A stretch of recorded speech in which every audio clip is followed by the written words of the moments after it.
Hello, my saint presentation for today is about Saint Olympia. So let's go ahead and start the presentation. This timeline here, you'll see that there are three dates. One is 362, which is a year around where she was born. 398 was when she was ordained as a deaconess, and her death date is July 25, 408. So let's go ahead and talk about what happened in between briefly.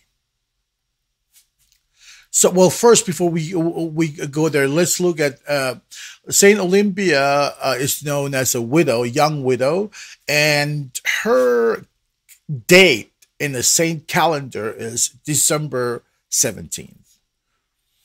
Before we jump into find knowing more about Saint Olympia, it is also important that we learn about Saint John Chrysostom, period 349 to 407. He was the author of 17 letters that he wrote to Saint Olympia while he was in exile, and he's known as one of the greatest and most beloved of all church fathers.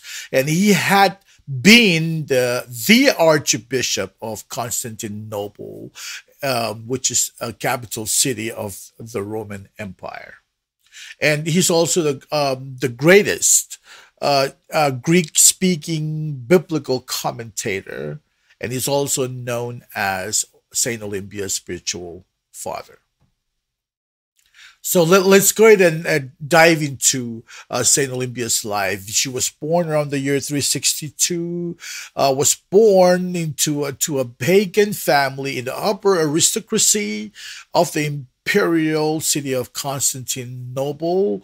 Parents died when she was young. She was raised by a noble and wealthy people, and at the age of 21, she married a man of high rank, and his name was Nipridius. At the age of 21 was when she was married, and she became the closest friend and confidant of Saint John. And after 20 months, short 20 months, husband died, leaving her an immense fortune, including estate in other places and Constantinople.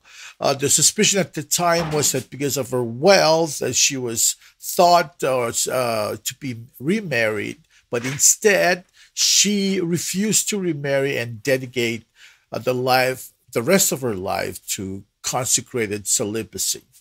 She became a more generous supporter of the church, and she devoted her life helping the sick, the poor, and the needy. And early 398, she established a monastery in a palace on one of her own properties, and she began to live a life of asceticism, along with 250 female ascetics. These ascetics are known to practice strict self denial as a measure of personal, especially in spiritual discipline. After the age of 31, she was ordained as a deaconess, and these deaconesses were widows or older single women who were consecrated by the bishop. They helped with the training of the women catechumens, anointed them at baptism, and also they had the duty of bringing Holy Communion to the sick women. She was considered as highly educated and well grounded in the scripture. And the important reasons of having deaconess at the time, men and women were living separate lives, unlike today. Back then, women had to teach women because of this division or this separation in their culture.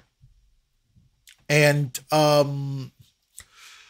uh, something happened that's what makes one of the things that make Saint Olympia's life interesting. Saint John in exile. This happened because there were many charges brought against him, Saint John, that he ate alone with women in the monastery. So this Archbishop John took up residence at the great church of Constantinople.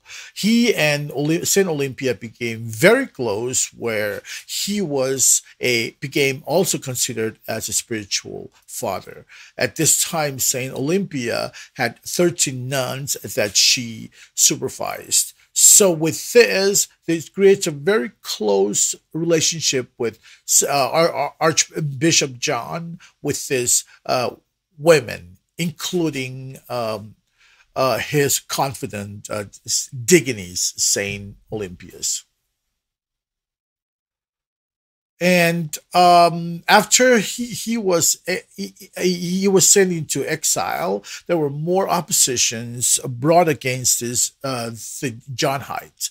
They were slandered. They were persecuted in various ways. False charges also was brought against Deaconess Olympia. Charges brought against her had no grounds whatsoever.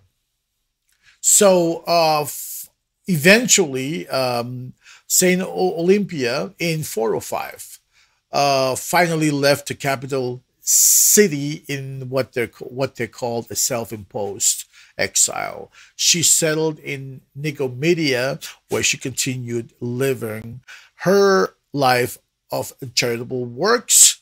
And Saint John in exile on a forced march died on September 14th, 407. And in the following year, Saint Olympia also died on June 25, 408. And with the life of Saint Olympia, where she is a wealthy person, she could have lived a life of she could enjoy her life because of her wealth, but instead she converted her wealth and used it to help the sick, the poor, and the needy.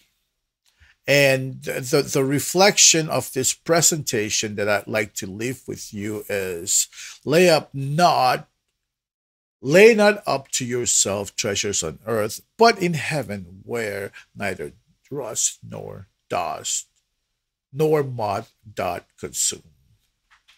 Thank you for being your time, and if you are interested, you are my here is the slide with the bibliography. May you be blessed, and thank you.